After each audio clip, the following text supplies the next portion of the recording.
Bom, olá a todos, eu vim aqui agora fazer mais um vídeo. Nós vamos agora falar um pouquinho sobre os manuscritos gregos, como eles apareceram, como é que é a escrita deles, algumas particularidades sobre ele.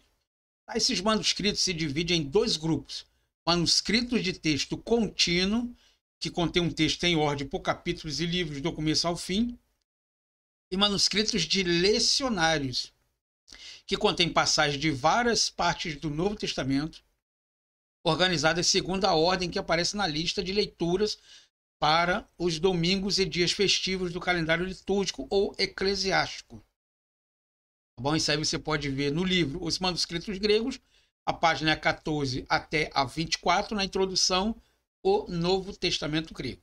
Tá? Os mais antigos documentos foram copiados em papiro, daí que vem a palavra papel. Tá bom? Eu tenho um vídeo aqui também que o Dr. Rodrigo Silva mostra como é feito um papiro. Tá bom? E é um material feito da medula da planta de papiro, que era cortada em tiras bem finas, que por sua vez eram prensadas umas sobre as outras para formar páginas nas quais se podia escrever.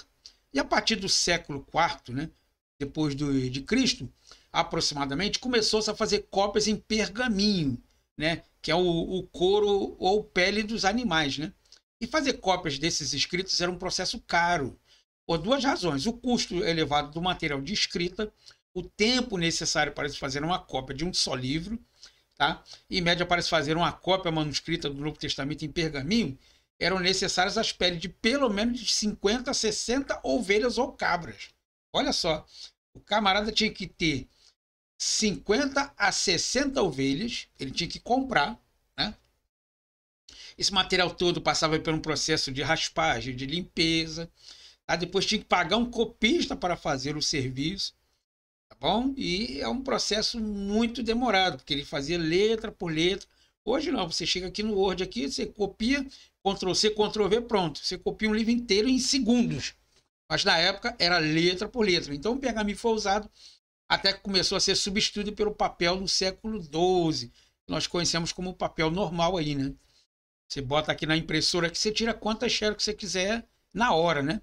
E cada um dos manuscritos de papiro é identificado com a letra P, P de papiro, e um número, né? Por exemplo, assim, é o P46, se refere ao manuscrito do terceiro século que contém trechos das cartas paulinas. E P46 significa que foi o papiro de número 46 que foi descoberto, então foi catalogado. Então, papiro 1, achou, aí botou papiro 1. Papiro 2, papiro 3, papiro 20, papiro 24, 25, aí sucessivamente para manter-se, na verdade, uma ordem, tá, para que se pudesse datar eles ali. E no começo do século XX, sabia-se da existência de apenas 9 manuscritos de papiro. Hoje se conhece 116 manuscritos de papiro, embora muitos sejam bastante fragmentários e contenham apenas uns poucos versículos. Eu tenho um guardado aqui, que é do papiro P52, né? Que é um pedacinho mais ou menos do tamanho de um cartão de crédito, né? E na introdução do Novo Testamento grego, né? Você pode procurar na internet aí tanto a quarta quanto a quinta edição, aparece uma lista de 116 manuscritos de papiro. Mas alguns manuscritos têm mais de um número, né?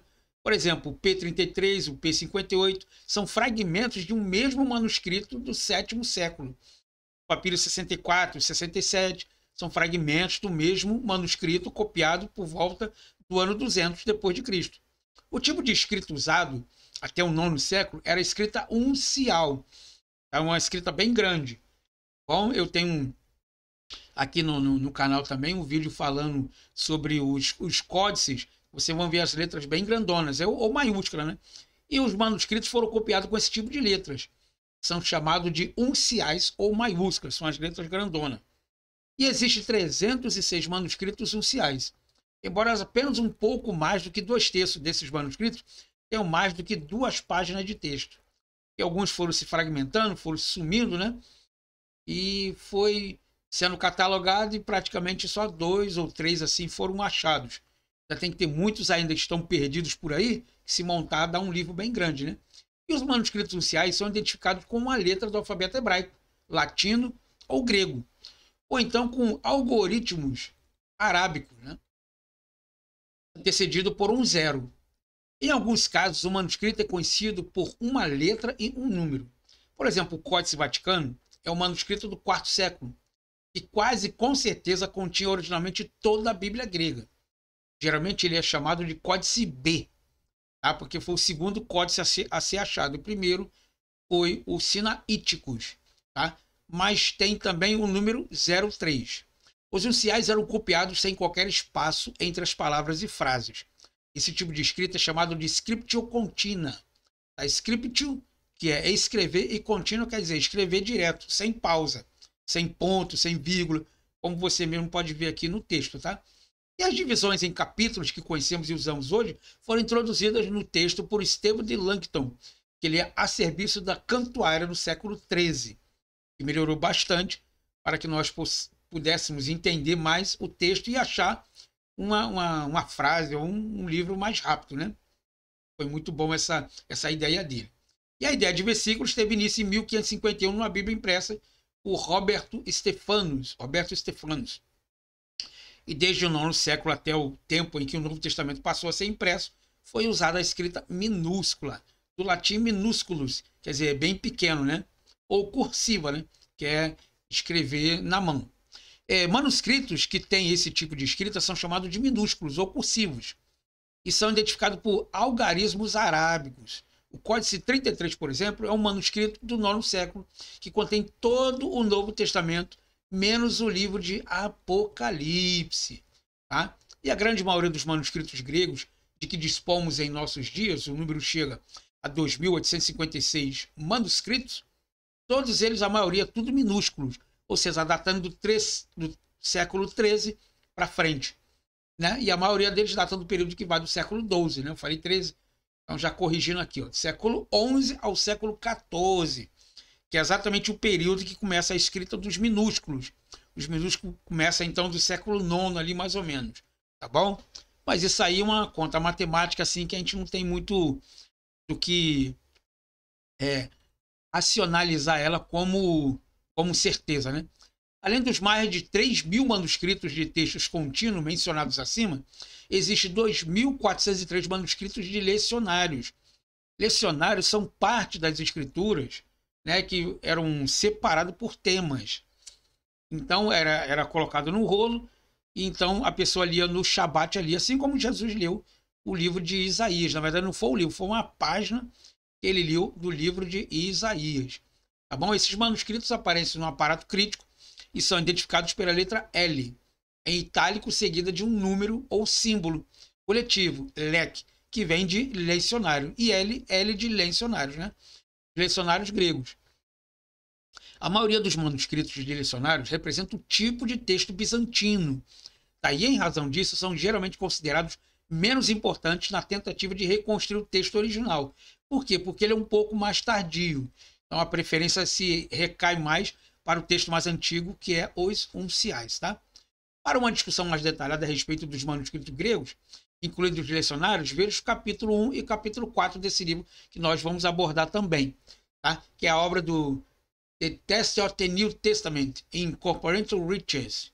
Desculpa aí meu inglês aí, tá bom? Que é o texto do Novo Testamento comparado aos textos antigos, tá? Editada por Ehrman e Holmes. Os responsáveis por edições modernas do Novo Testamento em grego costumam agrupar as variantes textuais, isto é, as diferentes leituras que existem em manuscritos do mesmo lugar em determinado versículo, ao pé da página, numa seção chamada de aparato crítico. Tá? Eu vou fazer uma série de vídeos sobre isso aqui também, falando de todos os sinais que aparecem no aparato crítico para você aprender a ler aquele aparato crítico ali, tá bom? E em seguida eles listam os manuscritos que apoiam as diferentes leituras pelas letras ou pelos números que se identificam, tá bom? Então, segundo a maioria dos críticos do texto, esses manuscritos gregos em especial, os papiros e unciais, são de grande importância, tá? Para a tarefa de tentar recuperar o texto original do Novo Testamento. Ok? E onde é que eu estava? Ok. Entretanto, outros especialistas afirmam que os manuscritos gregos somente nos fornecem forma de texto que era conhecida no terceiro século. Em outras palavras, os manuscritos gregos não nos dão acesso ao texto anterior ao terceiro século. Por quê? porque do terceiro século para trás nós os consideramos como autógrafos, que vem do grego autos, que quer dizer a si mesmo, e grafos, quer dizer escrever. É escrever de próprio punho, a própria testemunha. Então esses manuscritos se perderam na época, como você vê também os manuscritos que nós temos somente de fragmentos, né? Então é impossível então você ter um texto completo original, porque infelizmente se desgastou com o tempo. E segundo esses especialistas, para recuperar uma forma mais antiga do texto do Novo Testamento, que esteja mais próxima do original, também se precisa de um estudo cuidadoso dos escritos do pai da igreja e de um estudo das antigas traduções do Novo Testamento para o copta, siríaco e o latim, e traduções para as outras línguas antigas. Porque os manuscritos que nós temos hoje, nós temos muitos manuscritos que foram copiados para outras línguas. Então você tem que entender de copta, de latim, né, de hebraico. Então fica um pouco razoável a gente tentar entender e tentar combinar qual o texto original. Se ele já foi copiado, já foi modificado de várias vezes, né?